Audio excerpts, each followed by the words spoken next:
Hello दोस्तों, केवी academy में आप सभी का स्वागत है। आज हम तुल्यकालिक मोटर जो कि यूपीपीसीएल TG2 के जो एग्ज़ाम चल रहा है उसके लिए सिंक्रोनस मोटर यानी तुल्यकालिक मोटर के बारे में आपको जानकारी देंगे। यहाँ पे बहुत महत्वपूर्ण क्वेश्चंस होंगे, उनको सॉल्व करेंगे। जैसे देख सकते हैं, तुल्यकालिक घूर्णन गति पर गति करते हुए विद्युत ऊर्जा को यांत्रिक ऊर्जा में बदलने वाली मशीन तुल्यकालिक मशीन कहलाती है। यह प्रत्यावर्ती धारा मोटर जो सभी अवस्थाओं में तुल्यकालिक गति पर चलता है तुल्यकालिक मोटर कहलाती है। यानी तुल्यकालिक मोटर के बारे में यहाँ पर जानकारी दी गई। तुल्यकालिक मोटर में आर्मेचर वाइंडिंग को स्टेटर तथा फील्ड वाइंडिंग को रोटर पर स्थापित किया जाता है। देख सकते हैं यहाँ पर आप लोग। और इसके अलावा तुल्यकालिक मोटर को प्रायः डबली एक्साइटेड मोटर भी कहा जाता है, क्योंकि इसके स्टेटर को AC सप्लाई दी जाती है, जबकि इसमें रोटर को दिष्ट धारा सप्लाई दी जाती है। इसलिए इसे डबली यानी डबल एक्साइटेड कह सकते हो, एक तरह से मोटर भी कहते हैं। और इसके अलावा अब यहाँ बात देख सकते हैं, यहाँ पे तुल्यकालिक मोटर में जो है कि दो भाग में है, 3 फेज तुल्यकालिक मोटर, एकल फेज तुल्यकालिक मोटर। एकल फेज तुल्यकालिक मोटर में आपकी हिस्टैरिसीस मोटर और रिलक्टेंस मोटर आ जाती हैं। संरचना दिखाया गया, संरचना देख सकते हैं आप लोग। 3 फेज सप्लाई ऐसे देते हैं, यहाँ से DC सप्लाई देंगे। और इसके अलावा ये पोल है और ये 3 फेज वाइंडिंग की गई है, ये रोटर है और ये बाहरी भाग जो है ये स्टेटर है। स्टेटर को 3 फेज सप्लाई दी गई है। इसके अलावा रोटर में जो है आप लोग देख सकते हैं, स्टेटर को 3 फेज सप्लाई दी गई है और वहीं पर जो रोटर है उसको DC सप्लाई से एक्साइटेड किया गया है, DC सप्लाई दी गई है। तुल्यकालिक मोटर के निम्न मुख्यतः भाग निम्न होते हैं: स्टेटर, रोटर, उत्तेजक। स्टेटर जो है आप देख सकते हैं, स्टेटर जो है सिलिकॉन स्टील या लिमिटेड कास्ट आयरन का बना होता है। ये क्वेश्चन इंपॉर्टेंट है। स्टेटर में 3 फेज स्टार या डेल्टा वाइंडिंग स्थापित की जाती है। स्टेटर पोल्स को उत्तेजित करने के लिए 3 फेज प्रत्यावर्ती धारा दी जाती है। वहीं रोटर की बात करेंगे तो मोटर का घूर्णन करने वाला भाग जो है रोटर कहलाता है, यानी ये घूमता है। और इसके अलावा इसको DC सप्लाई दी जाती है। रोटर मुख्यतः 2 भाग होते हैं: साइलेंट पोल रोटर और बेलनाकार रोटर। साइलेंट पोल रोटर ये जो है कास्ट स्टील या कास्ट आयरन के बनाए जाते हैं। इसमें रोटर के पोल उभरे होते हैं। और इसके अलावा देख सकते हैं आप लोग, जैसा कि दिखाया गया है यहाँ पर डायग्राम में, इसमें 6 से 40 पोल हो सकते हैं। और ये इसकी जो स्पीड है 375 से 1000 RPM तक हो सकती है, यानी रिवोल्यूशन पर मिनट, RPM का फुल फॉर्म।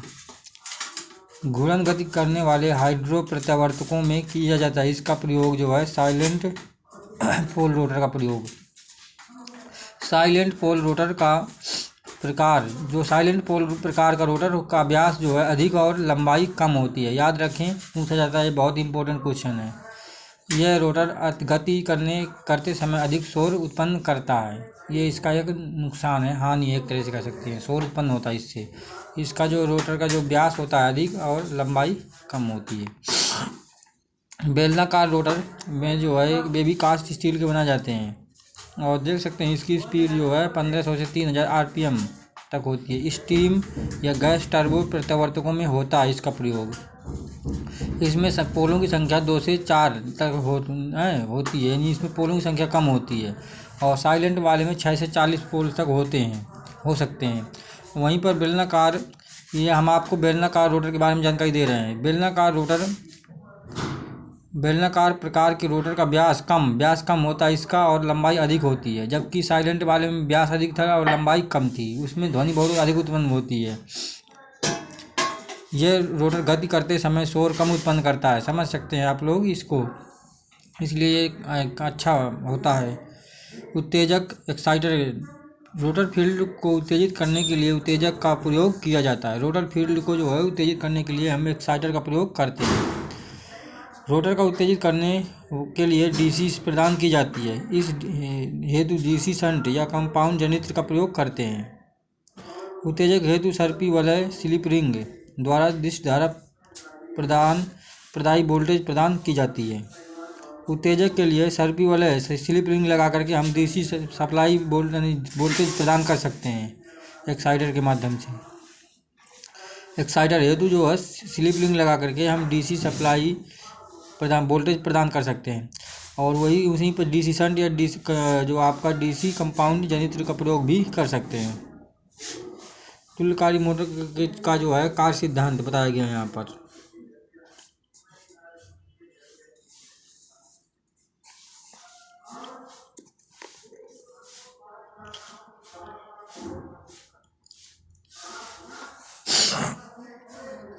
यहाँ पे उतना इम्पोर्टेंट क्वेश्चन नहीं है, जो इम्पोर्टेंट है हम आपको बता रहे हैं।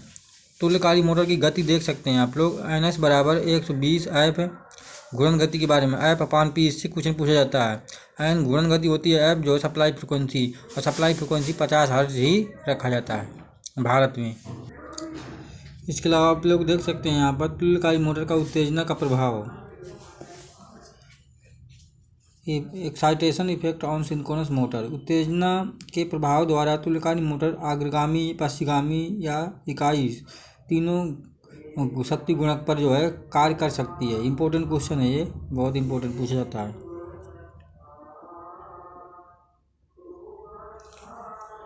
अगर EF कॉस जो यहाँ पे जो कॉस डेवर है ग्रेटर देन V से, तो इस केस में जो है आपका जो इस स्थिति में प्रतिक्रियाशील शक्ति Q का मान ऋणात्मक होगा। और इस कंडीशन में स्थिति में मोटर ओवर जो है अति उत्तेजित यानी ओवर एक्साइटेड अवस्था में रहती है। अगर बराबर हो जाएगा तो ये जो है शक्ति गुणक जो है यहाँ पर आपका जो है इकाई शक्ति गुणक के साथ कार्य करेगी। और वहीं पर अगर कम हो जाए, इसका मान V से कम हो जाए, EF कॉस डेवर की जो वैल्यू है कम हो जाए, cos 5 भी यहाँ लिख सकते थे, कोई दिक्कत नहीं है, तो इस स्थिति में जो है ये अंडर एक्साइटेड हो जाएगी मोटर। दूसरे शब्दों में कह सकते हैं मोटर की अल्प उत्तेजित यानी अंडर एक्साइटेड अवस्था में रहेगी। इस स्थिति में मोटर का जो है पश्चगामी शक्ति गुणक पर कार्य करती है, पश्चगामी लैगिंग पावर फैक्टर। और इसमें जब बड़ा रहेगा ये वैल्यू तो इसमें लीडिंग पावर फैक्टर पर कार्य करेगी। यहाँ पर लिखा होगा अग्रगामी। और अति उत्तेजित में अग्रगामी ही कहा जाएगा। इसके अलावा आप लोग देख सकते हैं मोटर के बारे में बताया गया है यहाँ पर।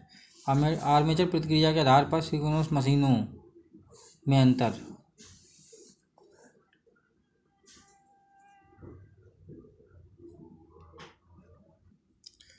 इसमें क्वेश्चन पूछा जाता है कि जो आपका V वक्र है किसके किसके बीच किया जाता है, आर्मेचर धारा और जो है फील्ड करंट के बीच ड्रा किया जाता है। बहुत इंपॉर्टेंट क्वेश्चन है ये।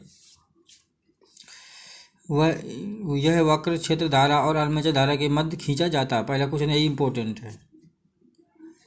और ये जो इधर के वाला पार्ट है जो ये अग्रगामी है, ये अग्रगामी के लिए पश्चगामी की तरफ है। और ये जो है ये जो यहाँ पे ये पॉइंट है बीच में, ये आपका इकाई फैक्टर को दिखाता है, यानी इकाई शक्ति गुणक को, पावर फैक्टर।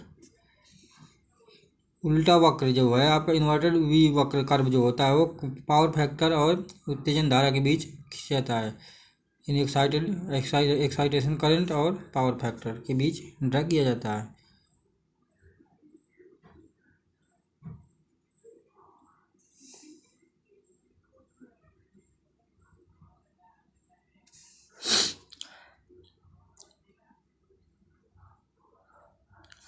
शक्ति गुणक सुधारने की विधियाँ: स्थैतिक संधारित्र, तुल्यकारी कंडेंसर, फेज एडवांसर। तुल्यकारी मोटर प्रारंभ करने की विधियाँ: पॉनी मोटर द्वारा, स्लिप रिंग मोटर द्वारा।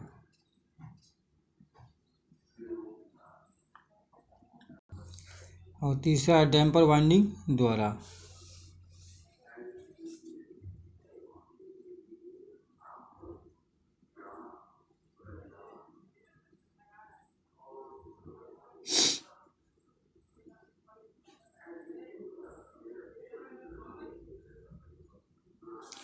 तुल्यकारी मोटर में समानता क्षेत्र वाइंडिंग के अलावा पोल नाल या पोल नाल में उपस्थित अतिरिक्त वाइंडिंग को डैम्पर वाइंडिंग कहा जाता है। यह हंटिंग प्रभाव को भी घट जाता है, जिससे हंटिंग प्रभाव भी कम हो जाता है।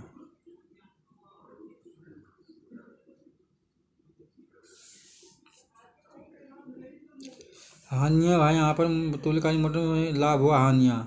लाभ ये हैं, ये किसी भी पावर फैक्टर में कार्य करती है। लैगिंग लीडिंग यूनिटी, और इस मोटर की गति भार पर निर्भर नहीं करती है। ये मोटर प्रारंभिक विभव के कम या अधिक होने पर भी कम प्रभावित होती है। वोल्टेज कम हो या ज़्यादा हो या इक्वल हो प्रारंभिक विभव से, तो भी वो प्रभावित नहीं हो, मतलब कम प्रभावित होती, कहने का मीन प्रभावित होती लेकिन कम होती है। हानियाँ हैं, ये इतनी सारी हानियाँ इसमें होंगी। तुल्यकालिक मोटर में हंटिंग दोष विद्यमान रहता है। तुल्यकालिक मोटर में हंटिंग दोष को दूर करने के जैसे देखो कौन कौन से हंटिंग के कारण क्या हो सकते हैं। ये हंटिंग का प्रभाव, तुल्यकालिक मोटर और प्रेरण मोटर में अंतर, यानी इंडक्शन मोटर।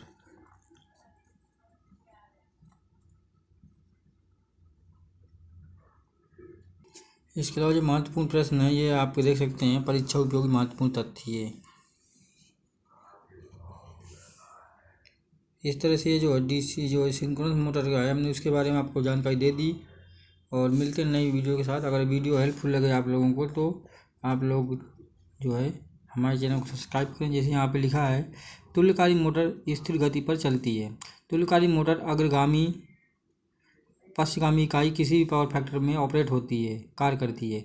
निम्न उत्तेजना पर तुल्यकालिक मोटर पश्चगामी शक्ति गुणक पर कार्य करती है, जबकि उत्तेजना पर अति उत्तेजना यानी ओवर एक्साइटेशन पर तुल्यकालिक मोटर अग्रगामी शक्ति गुणक पर कार्य करती है। अगर ये जो है पश्चगामी शक्ति गुणक पर कार्य करेगी अगर ये लो अंडर एक्साइटेशन है तो। और इसके अलावा देख सकते हैं आप लोग, हंटिंग दोष तुल्यकालिक मोटर तथा प्रत्यावर्तक में होता है। तुल्यकालिक मोटर में अवंदक कुंडली लगाने का प्रयोजन हंटिंग बड़ा घूर्ण स्टार्टिंग बड़ा घूर्ण प्रदान करने तथा हंटिंग रोकने के लिए होता है, जो डैम्पर वाइंडिंग लगाते हैं। इसके अलावा अत्यधिक प्रारंभन धारा से बचने के लिए मोटर प्रारंभक अनिवार्य है। तुल्यकालिक मोटर हमेशा, यानी कि जो है यार इसमें जो है मोटर प्रारंभक मतलब जब मोटर स्टार्टर लगाना जरूरी है। तुल्यकालिक मोटर हमेशा एक समकालिक गति मतलब जो है गति में चलती है, क्योंकि स्टेटर और रोटर फील्ड के मध्य अंतर्ग्रंथित इंटरलॉकिंग होता है। प्रत्यावर्ती मोटर में उच्च क्षमता तथा परिशुद्धता होती है और उल्टा वी वक्र शक्ति तथा फील्ड धारा के बीच होता है, जबकि जो उल्टा वी वक्र की बात हो रही है यहाँ पे पावर फैक्टर और फील्ड धारा के बीच खींचा जाता है। देख सकते हैं आप लोग, यहाँ में स्प्रिंट है। उल्टा जो वी वक्र होता है वो पावर फैक्टर और ये उत्तेजन धारा यानी एक्साइटेशन करंट के बीच ड्रा किया जाता है।